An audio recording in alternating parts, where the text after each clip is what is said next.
Everyone knows the men of World War I. They were the fighters, the protectors, the heroes.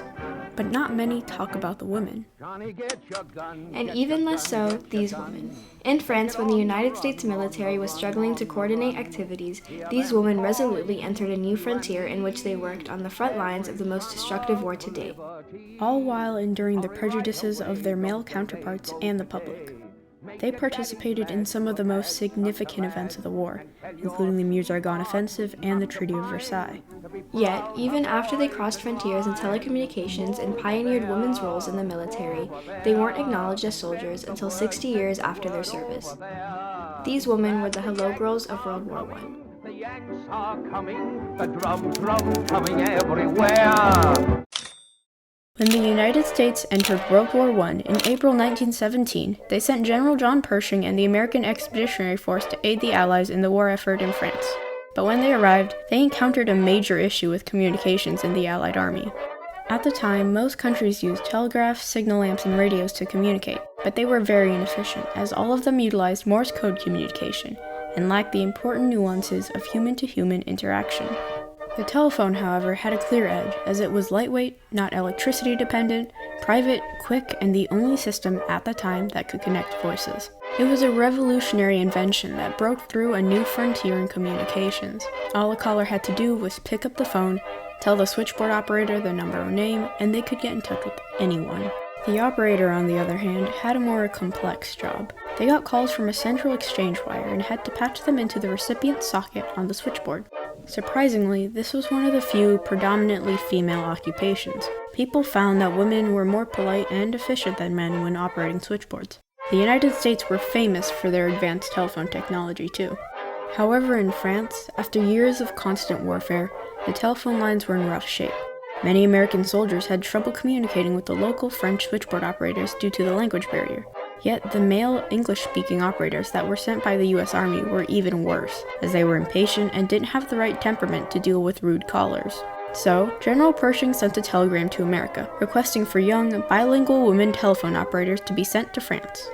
At first glance, this doesn't seem like an unusual request of the Army, especially because the Navy and Marines had already begun recruiting women into their ranks to fill clerical jobs. Even before World War I, women had always played minor roles in war, often finding work as army nurses and cooks, or aiding soldiers from the sidelines by making supplies like uniforms and blankets. Despite this history, the request for female operators was met with backlash, as the Army hated the idea of women who were supposed to be housewives, cooks, and mothers operating so close to the front lines as actual soldiers, thought that their enlistment would cause other nations to mock the US for being too feminine. In fact, while many Americans shared this misogynistic sentiment, when the advertisements for female Signal Corps recruits appeared in newspapers, women swiftly applied, eager to show their patriotism and become real soldiers of the Army. Despite the many stringent requirements, including that women had to be between the ages of 25 and 35, they couldn't have husbands in the war already, they had to speak both French and English perfectly, and they had to be in good physical health, more than 7,600 women applied. The recruitment process was meticulous. Applicants were selected and approved based on telephone experience, French and English fluency, heritage, and even character. Most operators remember the test as being an arduous experience. In fact, many of the assessments and qualifications were the same as those of male Army officers at the time. These women were expected to be not only the best of the best due to their significance to the Army, but also trustworthy enough to handle battlefield secrets on the front lines. Eventually, in January of 1918, the selection process was finished, and the women needed to be trained. So, the American Telephone and Telegraph Company, AT&T, partnered with the Signal Corps, the Army's communications support branch, to coach the women. These women went through intensive training, and by March, the U.S. Army had about 450 women who were sworn in, inducting them into the U.S. Signal Corps.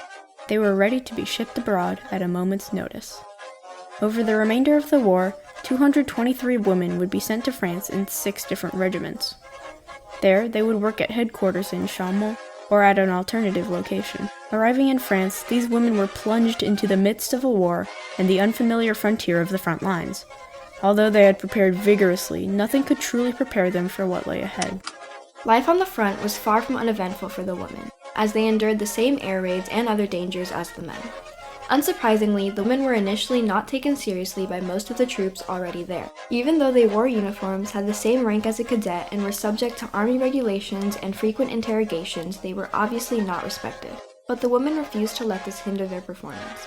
They never once doubted that they were proper soldiers, and after just a few weeks, many of the male soldiers had to agree. They were impressed with the skill and discipline the women showed as they worked complex switchboards under pressure and were consistently exemplary soldiers. Furthermore, these women proved to be exactly what the U.S. Army needed, as communications on the battlefield improved significantly after their arrival.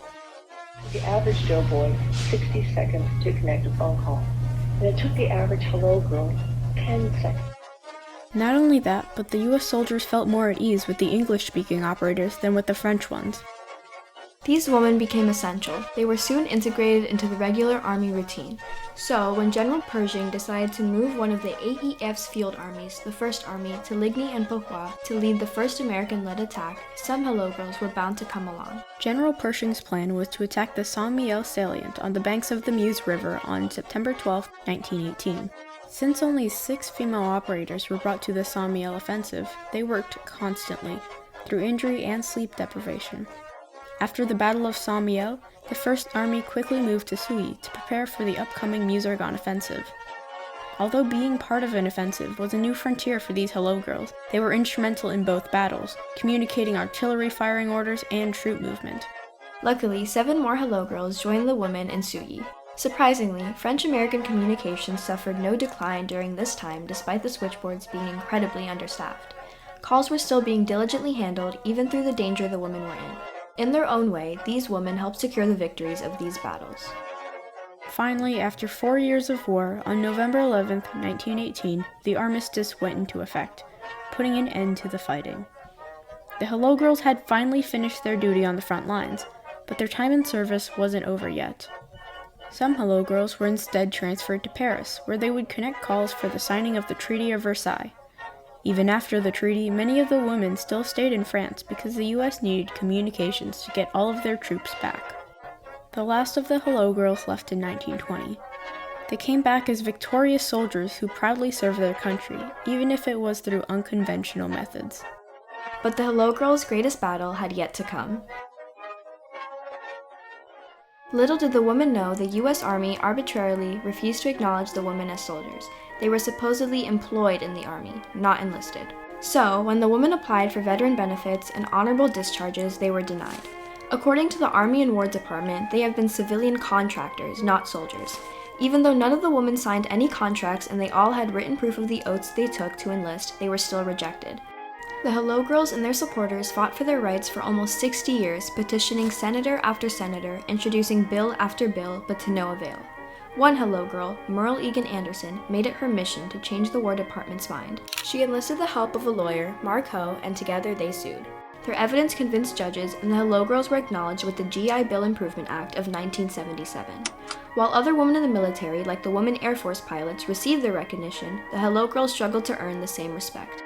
The WASPs of World War II were the first female pilots in our Army, and similarly, they didn't gain their recognition until after a 30-year-long fight.